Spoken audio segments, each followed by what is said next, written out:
Hi, guys. It's good to be with you again on this chilly November evening. I hope you're all doing well. We're going to pick back up here where we left off last night, talking about psychic self defense, psychic attack, how to repair damage caused by psychic attack, all of that stuff. We're going to get into all that. But a couple of things first before we get started. Number one, I wanted to read you something. This is a piece by Crowley, and someone sent me this, and I think it's actually pretty amazing. It's called "On the Fundamentals of the State," and essentially what he's talking about when he's talking about the state is the role of society in our lives and our role within society.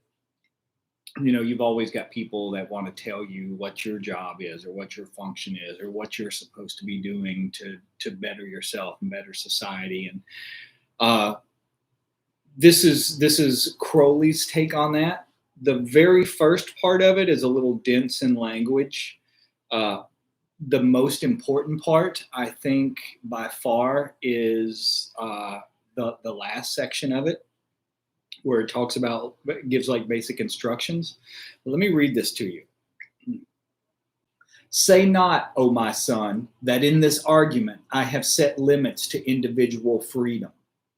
For each man in this state which I propose is fulfilling his own true will by his eager acquiescence in the order necessary to the welfare of all, and therefore of himself also.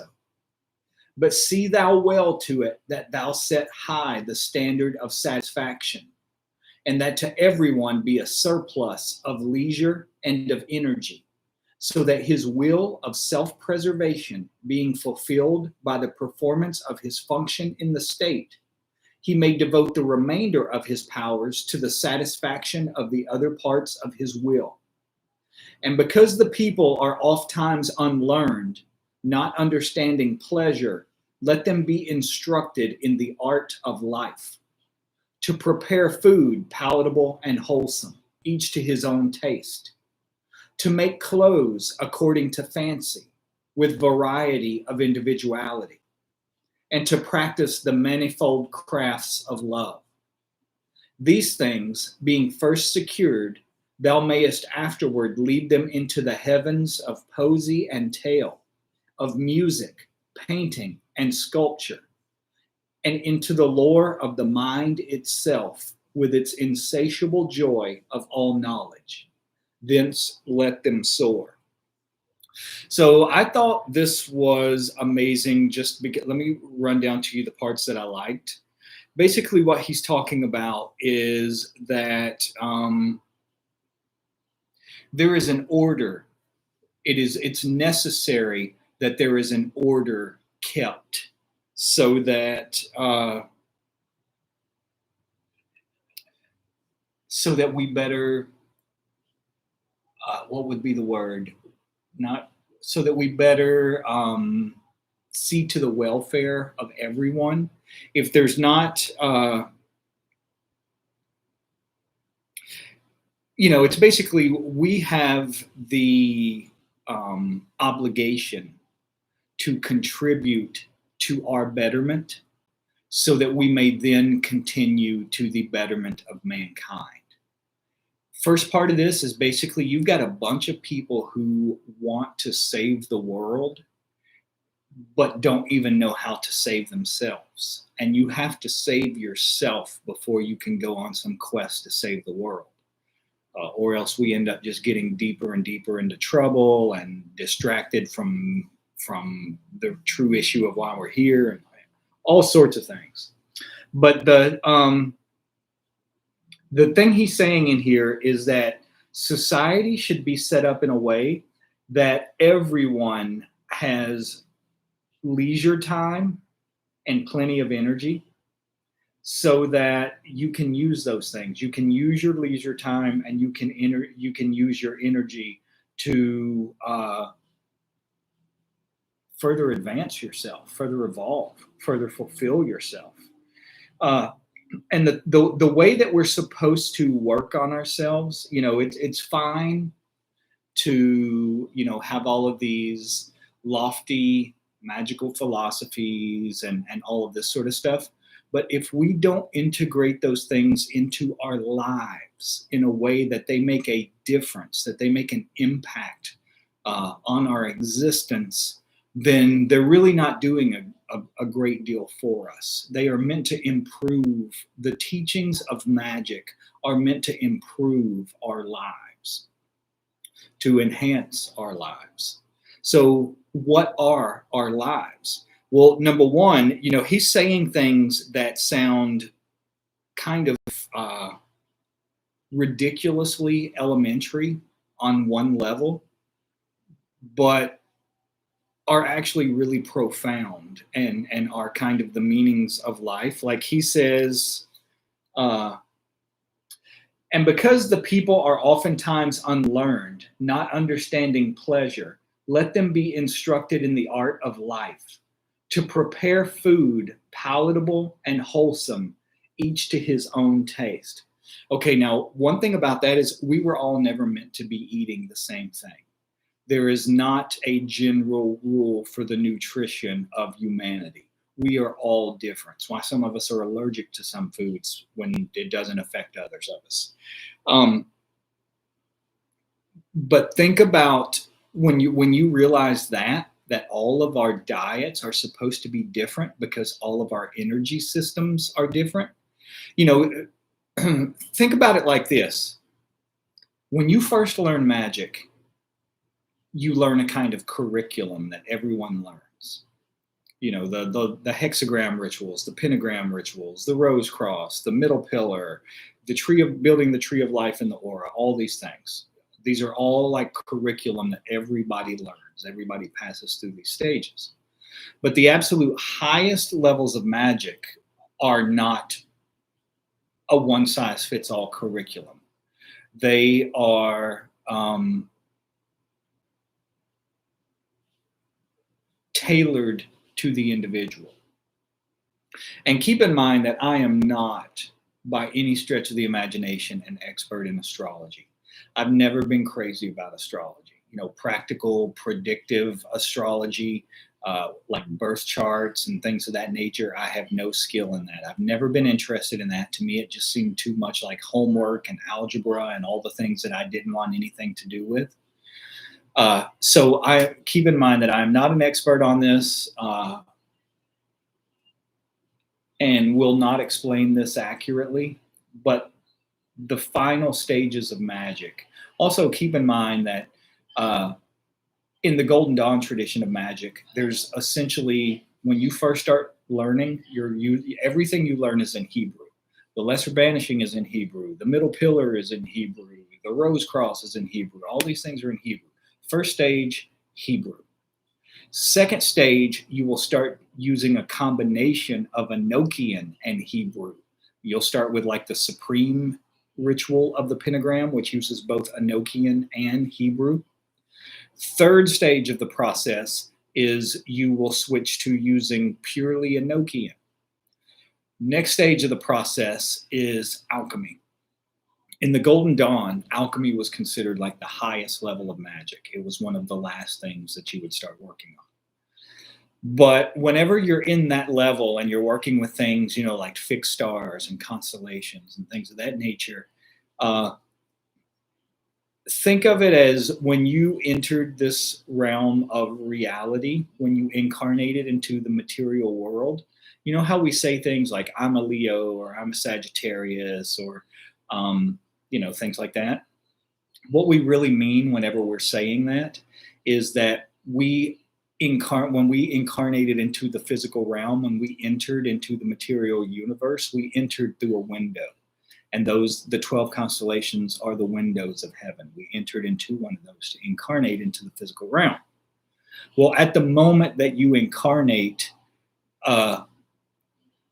based on the exact moment that you were born, as well as like the exact longitude and latitude, stuff like that, that you were born, as above, so below. as within, so without. Well, the constellations, well, not just the constellations, everything going on in the heavens will leave a kind of snapshot or imprint on the inside of your aura as you incarnate. So the inside of your aura will have patterns within it that relate to celestial phenomena that was happening at the moment you entered the physical realm. Well, using those criteria, using that information, someone who is a master alchemist can basically give you prescriptions that will be based on your own unique development, which is based on what's inside your aura the moment you incarnated, which is why they have to use things like your birth chart to do it. But it doesn't, it'll be things more than just like, more than just ritual. It's not just like they give you rituals. They will give you what they call prescriptions. And these prescriptions can cover all different aspects of your life. For example, what to eat, what not to eat, when to refrain from eating in order to maximize your energy system, your development. Sexual activity, when to engage in it, when not to engage in it, all that sort of thing, because it's all dependent on your own energy system. All that sort of stuff figures in a very unique way to each of us alone. So,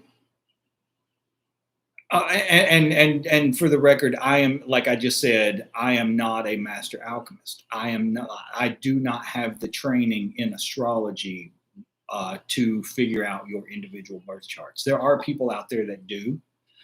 One of which, that I've always recommended people on here follow just to get the most out of what you're doing is Ricardo Villanova, MRA.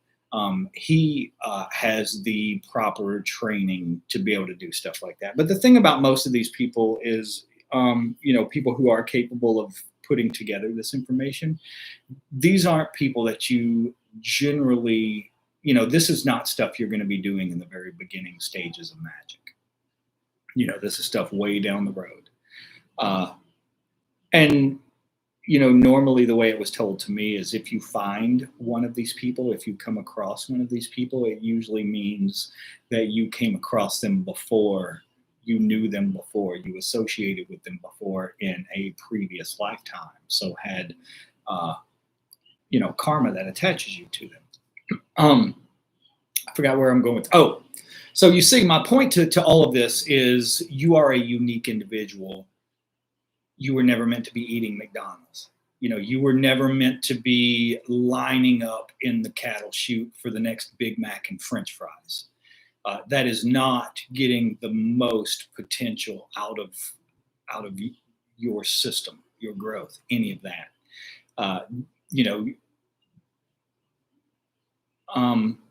So that's one of the things about food. A lot of people now we're supposed to think of food as two things. One is medicine that keeps us alive.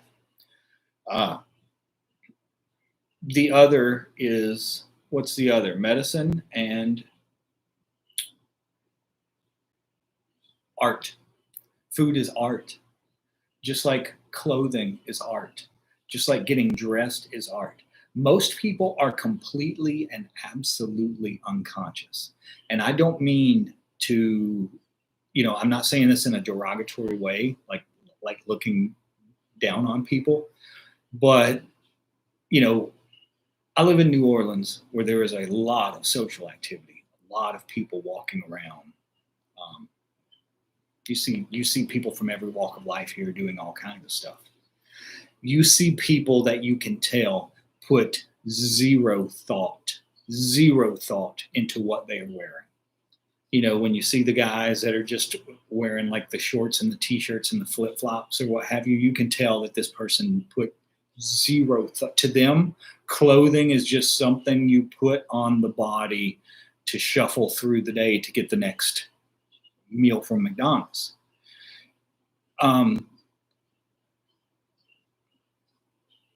My brain went blank. They have not yet realized that your clothing is meant to be an expression of you. You express yourself through your clothing the same way you would do through writing or through painting or through sculpture or anything else. One of the things about magical tools is when you find one that is supposed to be yours, you feel like something click into place and you know it. You know when you see something that just feels right. That's supposed to be mine. It's the same way with clothing. Like I talk about the whole gothy aspect of magic or whatever, or how they're not the same thing, but I don't wear anything but black. When I was very young, I realized that wearing black clothing made me feel differently than wearing colored colors, different red, blue, green, whatever. I did not like that. It was not compatible with what I was. I had to, this is something that is a lot of work. When you're talking about things like clothing and doing it as an art form, it's a lot of work. You put a lot of thought into it. You put a lot of energy into that. Time just seeking out things that, really putting thought into it, seeking out things that you're not just going to find, hanging on the rack at Walmart. Or even if you take those things that you find hanging on a rack in Walmart and start modifying them so that it expresses you, it expresses your personality. But when you dress yourself in the morning, you are contributing to the masterpiece that is society. When you put on your clothes in the morning, you are making a decision about whether you are going to make the world a slightly more magical place to live, or whether you are going to contribute to the mediocrity which surrounds us and which we are drowning in at all times. So, number one, don't submit to mediocrity. And actually put time and energy and thought into dressing yourself. That's not, not like in the brainwashed, companies are definitely, when I say brainwashed, I mean that literally. Companies are trying to literally brainwash you into like thinking that wearing their brand is almost like a personality. You'll see people that are decked out from head to toe in Nike gear and are intensely loyal to it. And it's almost like they're a walking billboard in some ways. That's not what you want. That's not what you're going for here. Clothing is meant to be an extension of you and an expression of you. It is an art form. The same way with food. Food is, it's not just something you eat to get down and slog through the day. Food was meant to be art. Food was meant to be beautiful. It was meant to be a sensual experience of textures and tastes and colors. And you are supposed to, put your own energy into it in some way, so that you're eating chi. You're eating life force, not just empty, pointless, calories that you're eating, from a fast food place. Yeah, mindful eating. Exactly, Kent. Yeah, Rachel Schools, she has a good point. She says, dress for success. I've heard people say before that you should dress for the job you want, not the job that you have. I think we should take it a step beyond even that. And don't dress for the job you want. Dress for the life that you want. What kind of life do you want to live? Where do you see yourself in 5 years? The person that you would be, that you see in 5 years, what would that person wear? What would that person eat? Where would that person go? What would that person do? The more you ask yourself those questions and the more you pursue those things, the more you become that person that you're wanting to be. What was the other thing? Okay, so food. Food is an art form that most people do not appreciate and do not practice. And it is, we're not just supposed to survive here. We're supposed to thrive here in every way. You want to make everything you do an expression of yourself, of magic, and of art. And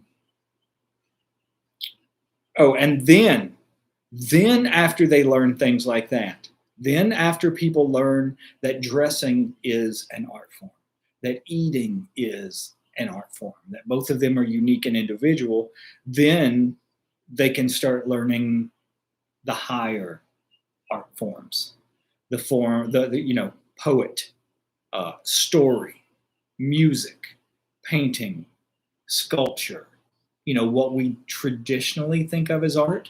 Once a person has delved into realizing and practicing that things like,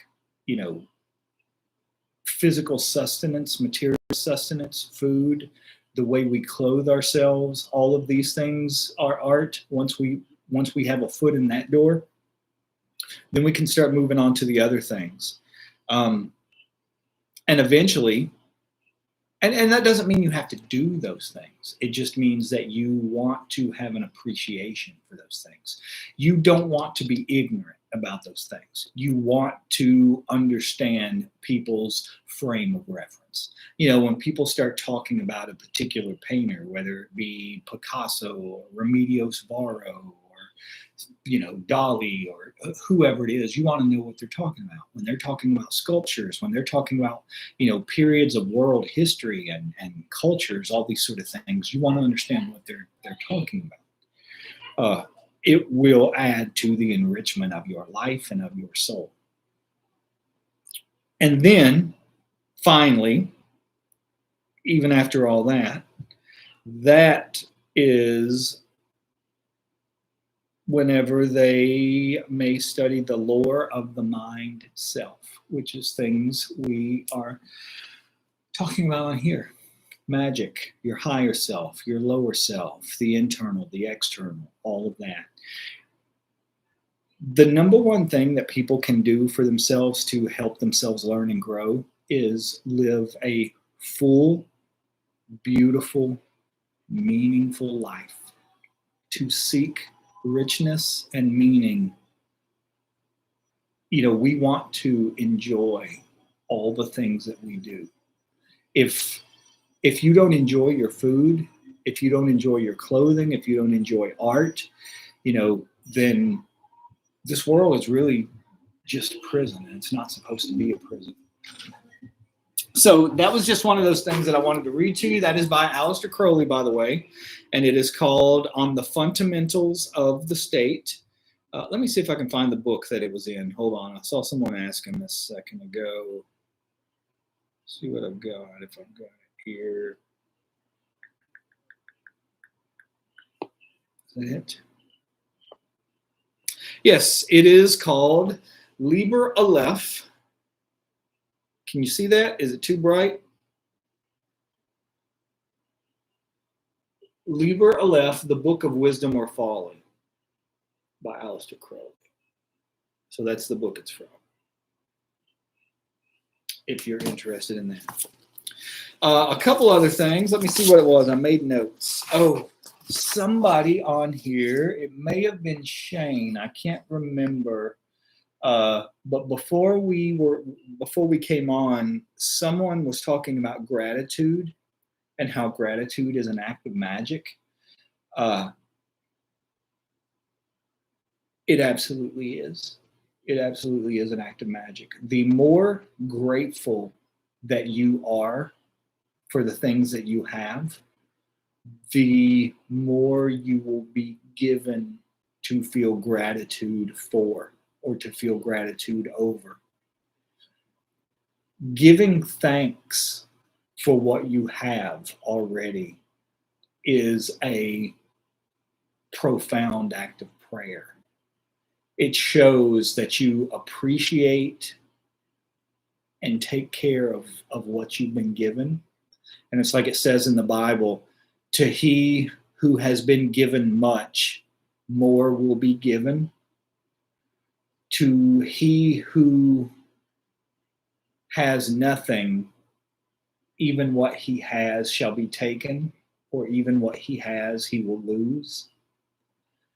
The more grateful you are, the more you're going to find that things come into your life for you to feel more gratitude about. And part of it is that feedback loop. Remember when we're talking about emotions and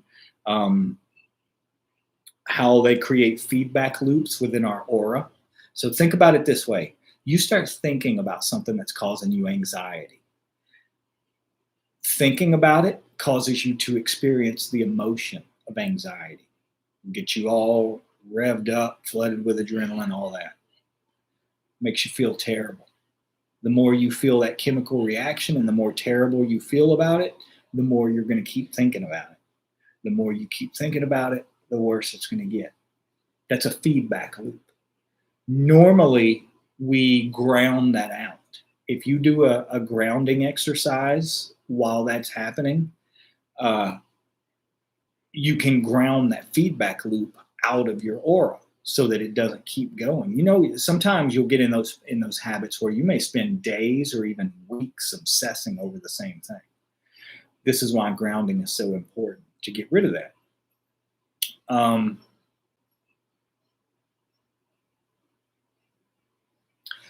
Gratitude also creates a feedback loop.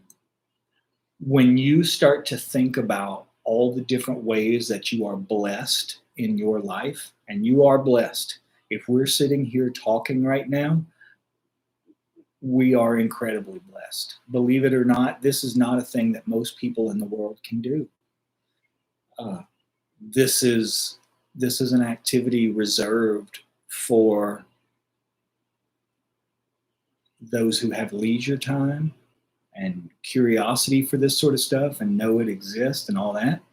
Well, the more you think about what you have in your life to feel grateful for, whether it's people that love you, whether it's your financial needs being met, whether it's, you know, your pets, whether it's the person that you're in a relationship with, whether it's your friends, when you think of that thing, when you think of that person, when you think of that situation, and you run that over in your head and you start feeling grateful and thankful for it and experiencing that emotion, then you're caught in a feedback loop again. But this time it's a good feedback loop. And this time, the more you experience it, the more you're going to invite it into your life, or invite circumstances and situations into your life, which causes you to experience even more of the gratitude. The other thing, we haven't talked about this in a little while, and that's kind of on purpose, a magnum opus update. Magnum opus exists. Magnum opus right now consists of formally me and two of the tutors that some of you guys are working with. If you're working with Jay and Mayella, what we are starting to do now is we are going to meet once a month to actually do magic.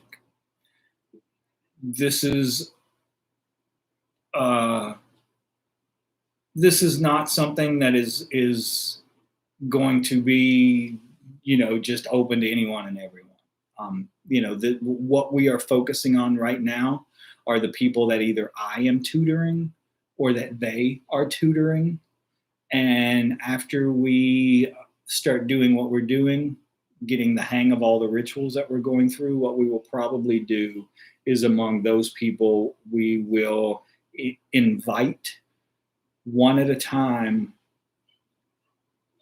people who, number one, know all of the rituals, who have been doing this work for a while, and who are capable of contributing energy to what we're doing. You know, one of the things, for example, is anytime an egregore is formed, and what an initiation ritual is you being connected to the egregore of the group. So that's another thing about magnum opus is, well, I don't know, we'll get into that sort of stuff later. But one of the things when you are part of a group that you contribute to is feeding energy to the egregore that watches over the group, that takes care of the group, that protects the group, that leads to further magical development, all that sort of stuff. So, we do things like feed energy to the egregore of magnum opus. This isn't something I'm going to talk about a lot on here, just because it's one of those things, like they say, if it's something that's meant for us to find, we will find it. And usually if it finds you, it's going to be because you're not worried about it, you're not thinking about it, you're not concerned about it, you're just doing your practices. You're just doing magic. You're not particularly even concerned with stuff like that. That's actually the kind of attitude we're looking for, is because that's the kind of person who knows this isn't like a psychological support group. This is not an emotional support group. This is not a book club. This is a meeting of people who are very dedicated to what they're doing, who are meeting once a month to accomplish very specific purposes. Let's see. Okay, so let's get back into our book, shall we? Just wanted to give you guys a short little update on what's going on and how it will progress as we move forward. We just started our meetings recently, and I will give slight updates in the future. Let's see.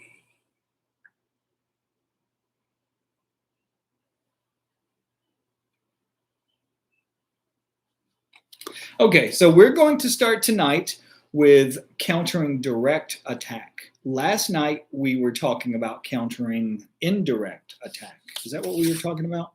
Yeah, countering indirect attack. Tonight we're going to go into countering direct attack. The second method of psychic attack sends energy at a target. Generally, this energy is charged with a negative emotion or some other destructive intent. Energy balls charged with a negative emotion and thrown at a target constitute a direct psychic attack. Those that have been focused to be dense or sharp can also be used in direct psychic attack. They are thrown like missiles, and when they strike the energy body of a target, they can pierce the aura, make wounds in the subtle body, and occasionally even get lodged in the subtle body of a target. And a lot of these kind of things, wounds and such, those can actually be carried over from lifetime to lifetime. Sometimes we can be born with wounds from a past lifetime. Sometimes they last more than a single lifetime. Reminds me, there was a kind of technique in ancient Egypt. They call it the breaking of the name, where when people would engage in magical warfare, which they did, keep in mind that most of what we know about Egypt, most of that was, most of the stuff created or whatever, it's all like in later dynasties, whenever magic, the knowledge of magic and what people were doing with magic had already begun to degenerate or deteriorate in a certain way, in certain ways.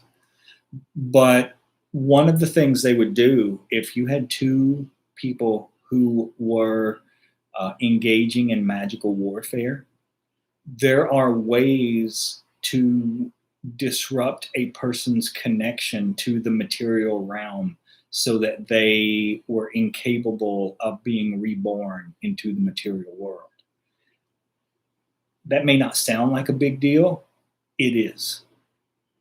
Remember, this is where they all want. This is where everything wants to be. This is where we all want to come. We all want to come into the physical world and experience life here. We want to touch things, taste things, smell things.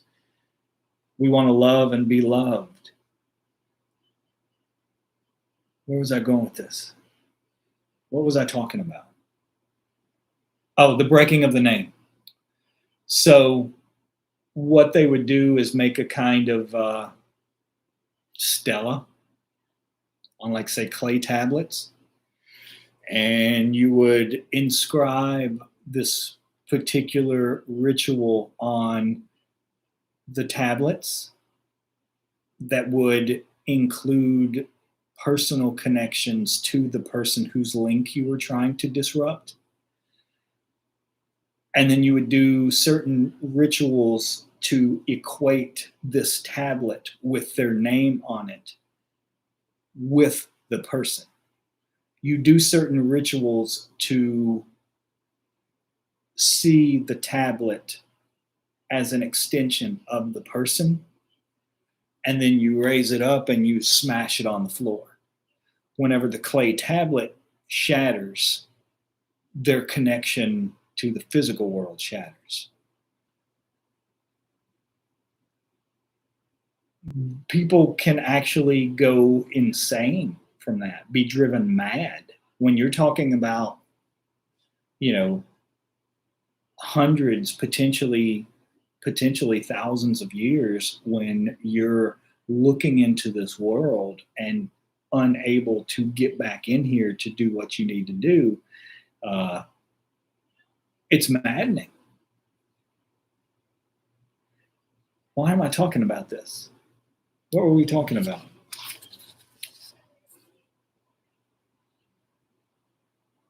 Psychic attack. Okay. Let me see. I'm going to keep going. Tendrils are most commonly employed to drain energy away from a target, but they can be used in direct attacks as well. A tendril can be used like a whip, striking fast and hard at a target's energy in order to damage it. Such a tendril can carry a charge of harmful energy at the tip, thus conveying this energy to the target when it connects. Through an effort of will, a tendril can be shaped so that it is sharpened like a blade on the end, and a tendril of this nature can slash and cut into a target's energy body, doing significant damage. A more insidious method of direct attack involves creating an ambience of emotion or other harmful energy over a widespread area. This technique is most often employed by disembodied or other subtle entities. Ambient emotion typically causes no direct harm. However, the pervading emotion can strongly influence how a target feels, and these feelings can in turn influence how they react. When used correctly, this can be a very subtle but very potent attack.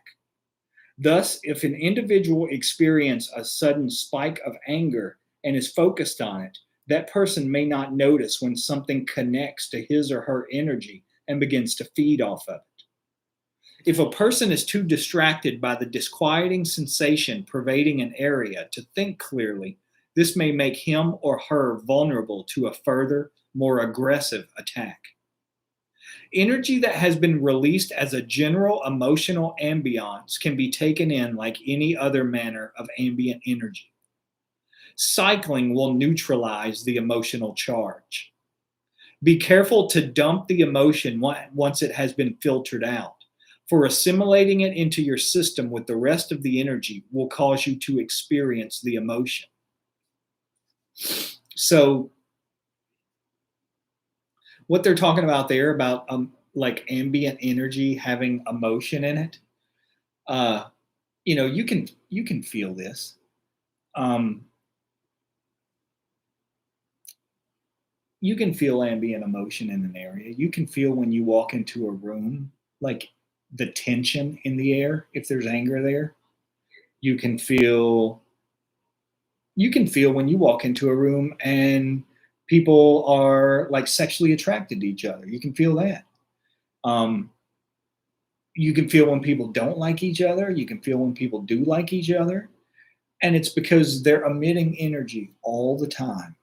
All the time. Remember how I said most people's auras don't actually look like an egg shape around the body? It's more like heat coming off of the highway on a hot day in the distance when you see the looks like vapors coming up. That's what most people's energy looks like.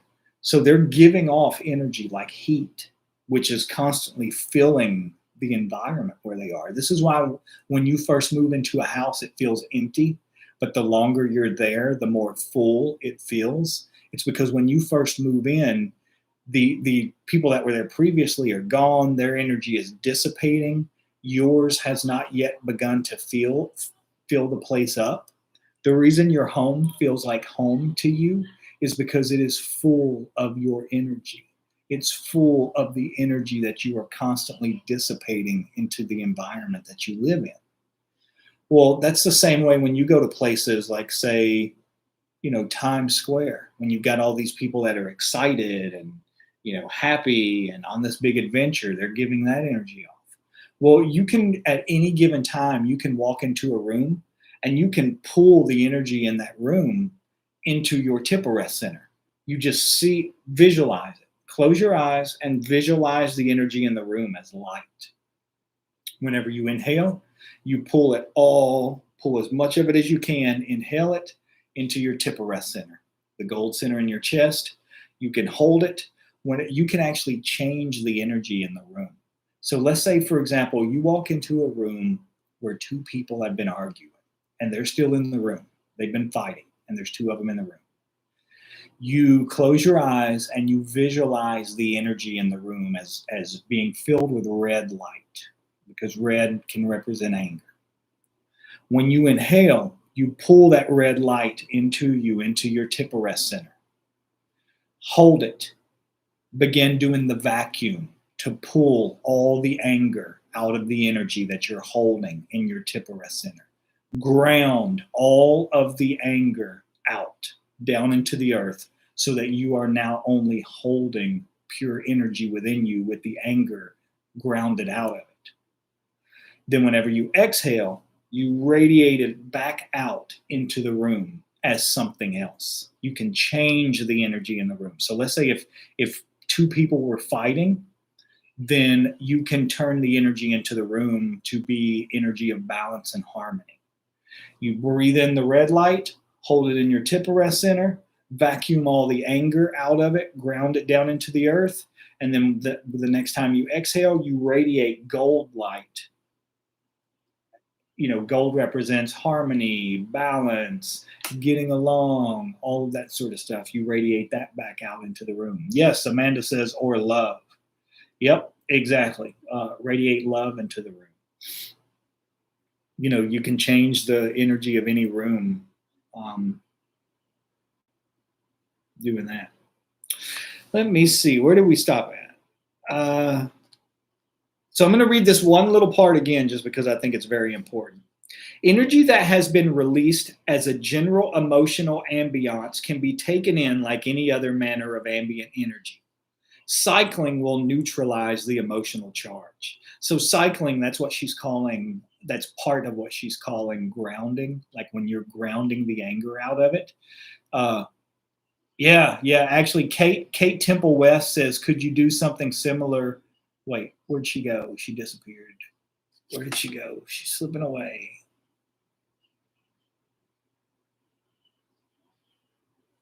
Where did you go? I forget who. Oh, where'd she go?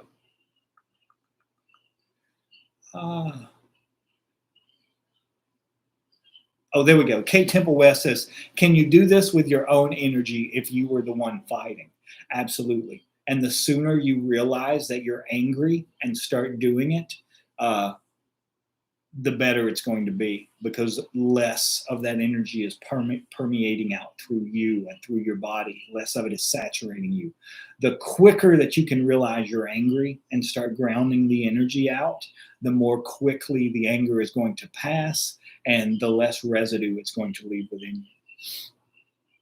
Cycling will neutralize the emotional charge. Be careful to dump the emotion once it has been filtered out, for assimilating it into your system with the rest of the energy will cause you to experience the emotion.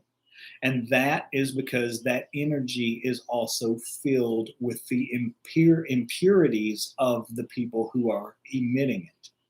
Whatever impurities they have within them, they are emitting with the energy. And if you take the energy in, if you do not cycle those impurities out, and this is why stuff like this is taught in the second level of magic. After you've mastered all the basic rituals, then you start learning practical magic, which is what this is, because you have to be proficient at things like that, or you'll screw yourself up.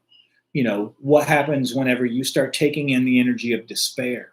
You know, say, for example, you are taking care of someone who is very sick, perhaps even dying, and they don't want to die and they feel despair. Well, that despair fills the entire energy of the room where you're in. And if you start pulling that in and you are not adept at cycling it, cleaning the impurities out of it, then you are going to experience that despair. It is going to saturate you, and you're going to feel it as well.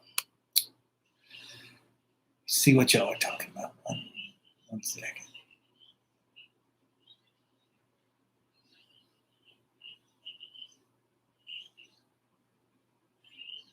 Okay, gonna keep going because we've got a lot of really great stuff I want to cover.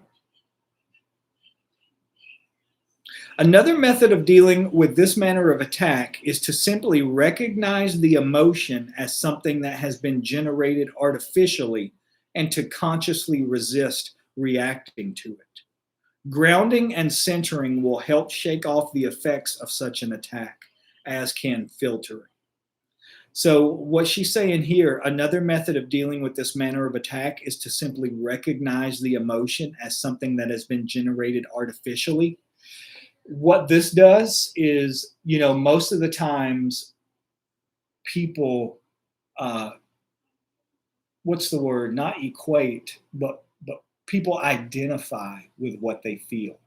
When people feel anger, they think, I am angry. When people are sad, they think, I am sad. When they're happy, they think, I am happy. They identify with the emotion and they think it's part of what they are, when in reality, it's not. An emotion, all an emotion is, if consciousness is the sun, then an emotion that you are experiencing is just a cloud passing over the sun. It's not you.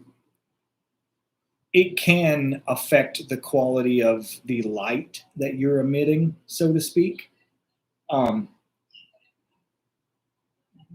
But if you don't identify with the anger, if you just realize, if you think to yourself, okay, I'm feeling whatever I'm feeling, but it's not coming from me. It's coming from an outside source. So it's okay that I feel this. It's just a natural process. It's me coming in contact with energy. The second you become conscious of what's happening, you are making the unconscious conscious. And as soon as you make the unconscious conscious, it no longer has the same level of effect on you because you're aware of it. You see it. You know what's happening. If you don't know what's happening, you're unconscious of it, it can affect you in ways that you don't have very much control over. When you become conscious of it, when you can take a step back from it, when you can not identify with it, it loses a great deal of its effect on you. You know, this is a variation of what she's saying is a variation of what was in the Mark Stavish book, the Kabbalah and Wellness book of his that we read a while back when we were still in New York, when he says, what were we just talking about? Give me 1 second. Let me try to read through this. And Oh, when he talks about uh, being unmoved at all times, in all ways, uh, whatever happens, whatever arises, whether it's internal or whether it's external, you want to be unmoved by it. Anger arises, you see it. You see, okay, I just felt anger arise because so and so said this to me, or so and so did that to me. And I felt disrespected by that. So I am experiencing anger. The moment that you even start paying that much conscious attention to it, that's the moment when it doesn't have nearly the ability to sabotage your life anymore.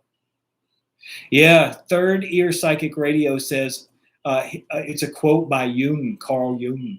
He says, until you make the unconscious conscious, it will rule your life and you will call it fate. Yeah, Eric Waterloo says, the power of now. Oops, wait, hold on, it disappeared. The power of now, telling you to focus your attention on the body rather than the mind, allows you to watch the emotion and not be it. Exactly. Exactly.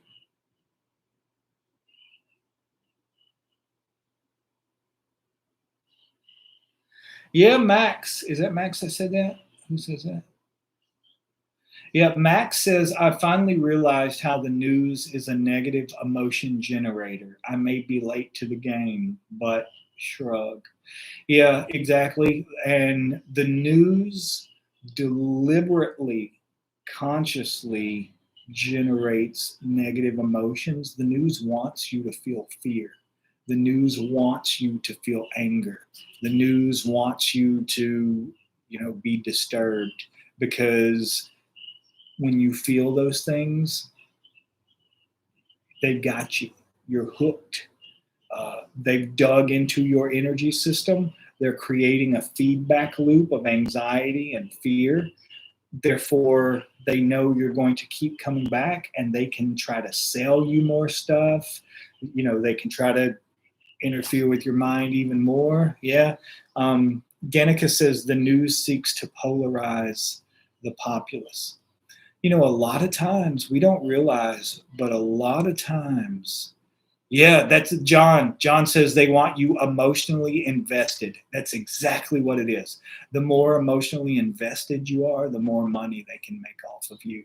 And you will be more emotionally invested whenever they are feeding you negative crap because there's something about the ego that's a ghoul. The ghoul loves, the ego loves horrible, negative, fear-based things.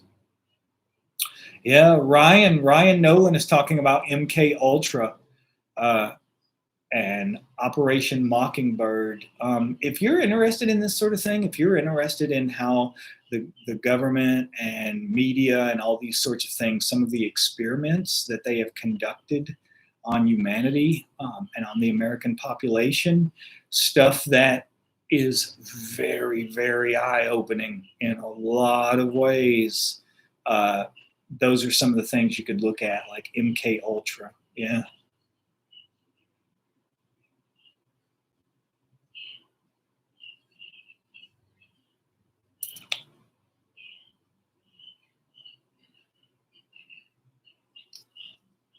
Oh, I'm sure. Yeah, Baker says, I bet they still have CIA in the media. I mean, think about it. The media is basically just the propaganda arm of um, the system. That's it. The media is the propaganda arm of the system. That's it. Uh, okay, let's keep going. So recognizing the emotion, grounding and filtering. When shielding is not an option, the easiest way to defend against direct attacks is to grab onto the energy and either feed on it or ground it out. If the energy is still connected to the attacker, then you can trace this back to them. You can then focus a direct attack down the energy or use it as a conduit to feed from them. This strengthens you and weakens your attacker. Quite often, once an attack has been responded to in this way, the attacker will withdraw and retreat. Even if the energy directed at you has been given a harmful charge, as in the case of spiked energy balls, you can still actively take this into yourself. This might not be an entirely comfortable process, but the effect is rather like catching a baseball that has been thrown at your head. By taking an active role and grabbing the ball out of the air, your hand may sting, but you have avoided a nasty blow to your temple. You can then shunt this energy away from you, ground it out, or cycle it to remove its harmful charge. It is also possible to grab the energy and slingshot it back at your attacker. This is another surprise that will usually convince them to seek a victim elsewhere. So do you see, like, what I'm talking about right now is she is describing adept level magic. When someone is throwing bad energy at you and you have the capability of taking it, of basically snatching it and slinging it right back at them, that's adept level magic. When you're doing stuff like that, you're not worried about people talking about they're going to put a curse on you or something, because if they did, you've reached a level of proficiency where you could take whatever they had sent at you and do whatever you wanted to with it. You could ground the negative energy, the negative charge out of it and consume it. You could grab it, send it right back at them, which in most cases, if someone is doing something like that towards you, they're not going to be able to even realize that you've done that. But there's a million different ways to respond to it. Let me see. So, the next section we're going to go into, and I'm going to stop for today because we're up to almost an hour. We're going to come back. The next time we come back, in a few days. I've got a lot of work over the next few days trying to see. We might be able to pick up the night of the 6th, which is Saturday. If not that night, then hopefully the 8th, which is a Monday.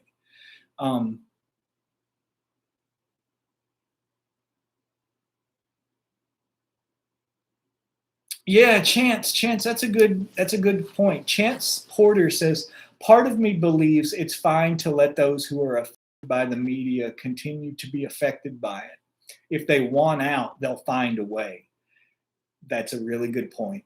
And that's also another thing it says in the Bible. It says, let the evildoer continue to do evil.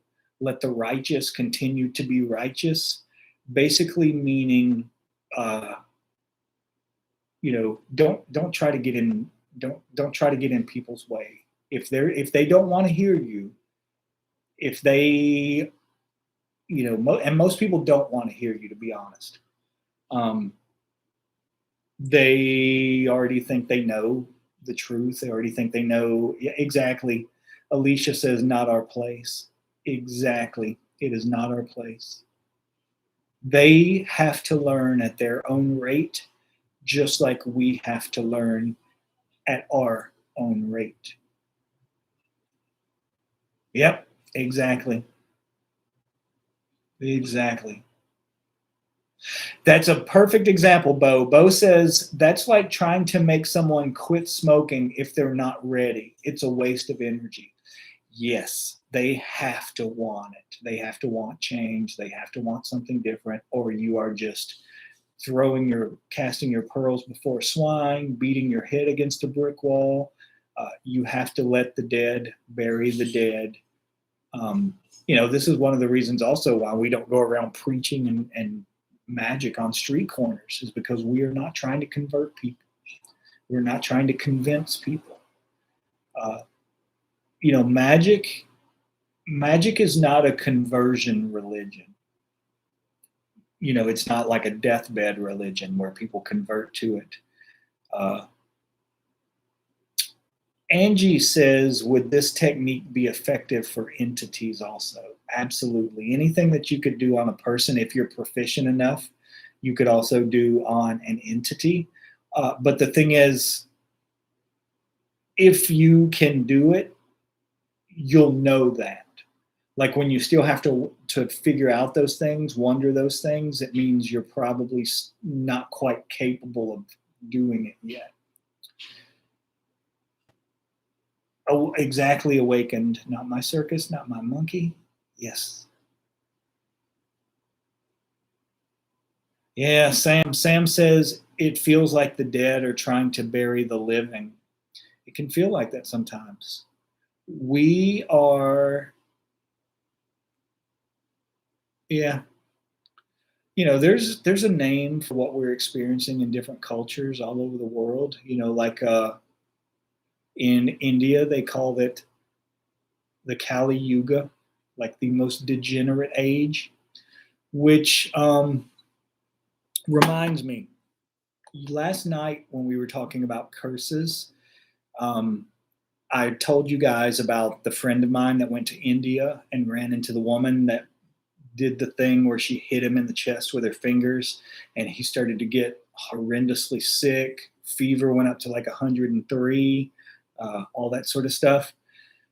If you want to watch the and I was talking about how the doctor that he was talking to had healed him. The doctor is a practicing magician, an Indian magician. He was in India working with this particular magician or doctor because he was making a documentary about him.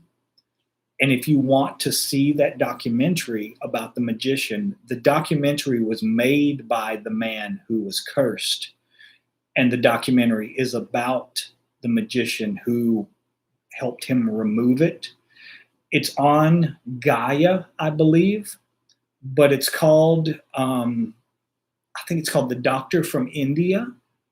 It's what it's called, but the doctor's name is Dr. Lord.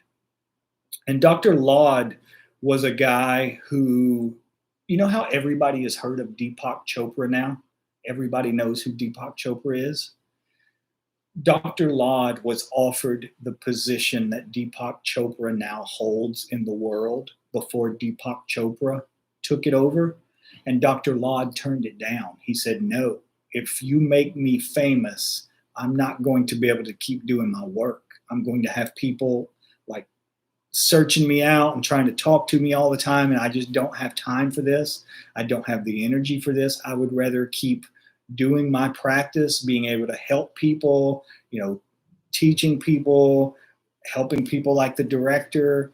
I would rather be able to do that than have to, own a store, operate a store in New York somewhere.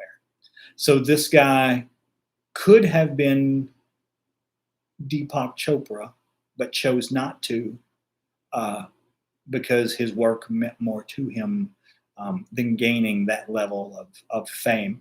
And, that's not to say anything bad about Deepak Chopra. We all have our roles. We all have, the things that we're supposed to be doing. We're not all suited for every role. We're all slightly different. But if you want to see it, I believe it's called The Doctor from India, Dr. Lord, and I am not 100% positive how to spell that. It could be like Laud, I believe.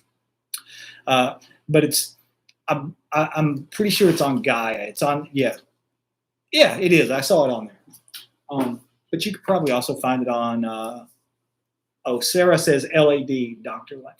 Bo says it's on Amazon. So you can find it on Amazon too. Very good. Okay, guys, I'm going to stop for now. We are going to pick up where we left off whenever we came back, up at the next pledge level. And I am looking forward to talking to you guys. I am going to Utah in a few days too, which I'm really looking forward to. Okay, guys, I will be back here to talk to you on either the 6th or the 8th. Very good. Shane says he's going to Utah. I'm looking forward to seeing it. The only place in Utah I've ever seen before is the film festival, Sundance. What it's called, Sundance Film Festival. Went there one year, but it's not. But you're at a film festival. It's not like actually seeing the world. Okay. Talk to you guys in a few days. I love you all. Thank you so much for being here with me tonight, and I'll talk to you soon. Bye-bye.